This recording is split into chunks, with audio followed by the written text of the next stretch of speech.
Before you move on and say I have never been addicted to anything, wait a second. Because these days, there is something that hooks each one of us one way or the other. Now, if you have tried to quit a bad habit or an addictive substance, you must have found yourself falling back into the old pattern just after a few days, which is a frustrating cycle. Today, I'm going to go over the actual barriers and introduce an unconventional but very powerful method to utilize in your battle against any addiction.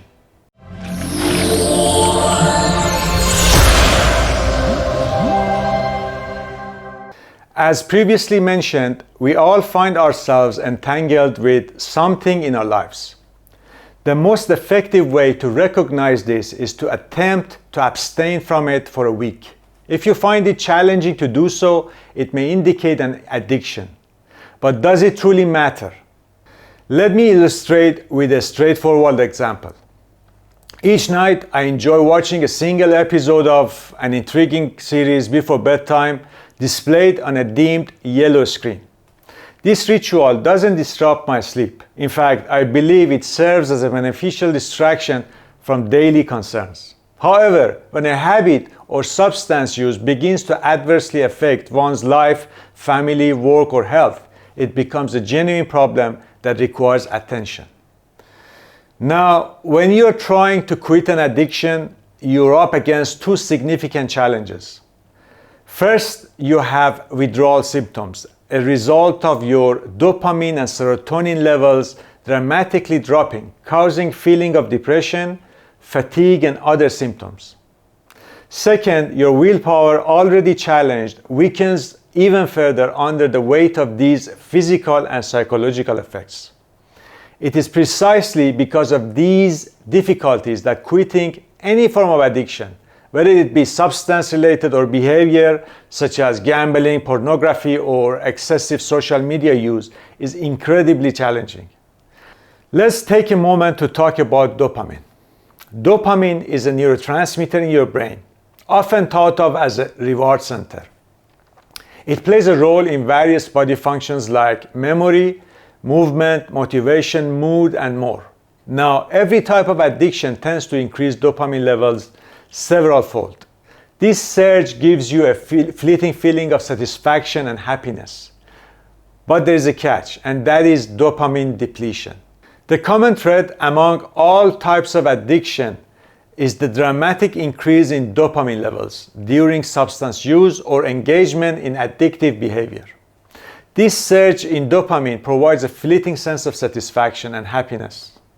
However, these heightened dopamine levels deplete the body of this crucial substance.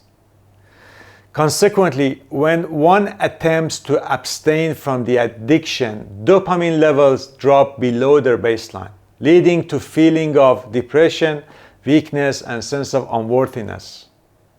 This discomfort often drives individual back to the addictive behavior as a means of alleviating the pain. The only way to overcome this pain is to abstain from the addictive substance or behavior. Typically, a month of abstinence is sufficient to normalize dopamine levels and alleviate symptoms of depression.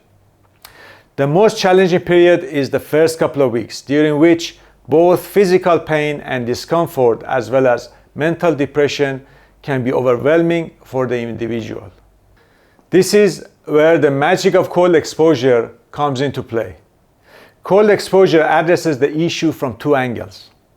Firstly, one of the most natural and potent ways to release dopamine that I have personally experienced is through cold immersion. Especially during the initial 2 weeks, the need for feeling good can be fulfilled by regularly immersing oneself in cold water, followed by a relaxing sauna or a steam room session to enhance the overall experience.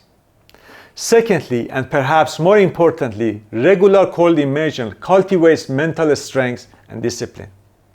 As you consistently expose yourself to the cold, you encounter days when you don't feel like dealing with the discomfort.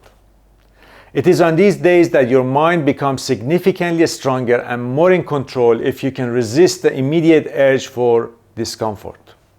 Before we continue, if you have been enjoying this episode so far, Don't forget to show your support by liking and subscribing to the channel.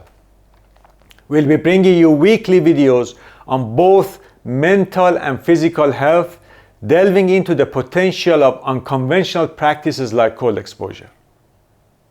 Now, when I aim to break free from a persistent addictive behavior, I replace it with a mental cold plunge session. Whenever urges arise, I initiate the mental process of immersing myself in cold sensation, and I do it.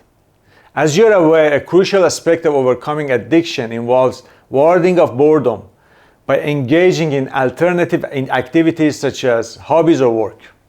While it's acknowledged that excessive work can potentially become another form of addiction, it often stands as a lesser of two evils.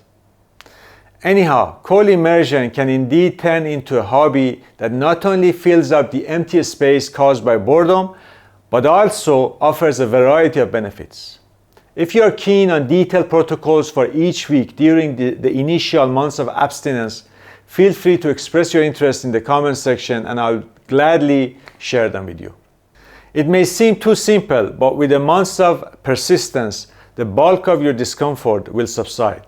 It is important to start your practice of cold immersion before you even attempt to quit your addiction. First, make a cold plunging a regular habit before starting your period of abstinence. This will help build a strong foundation for your willpower to carry you through that first 30-day hurdle. To make the experience more enjoyable, consider mixing your cold immersion with a sauna session or even a long warm bath afterwards. This is a challenging journey, but remember, you're not alone, and with the power of the cold, you can conquer your addiction. If you're eager to start and learn more about cold therapy, explore our other videos here, and if you found this video helpful, like and subscribe to our channel for more empowering content. And see you in the next video.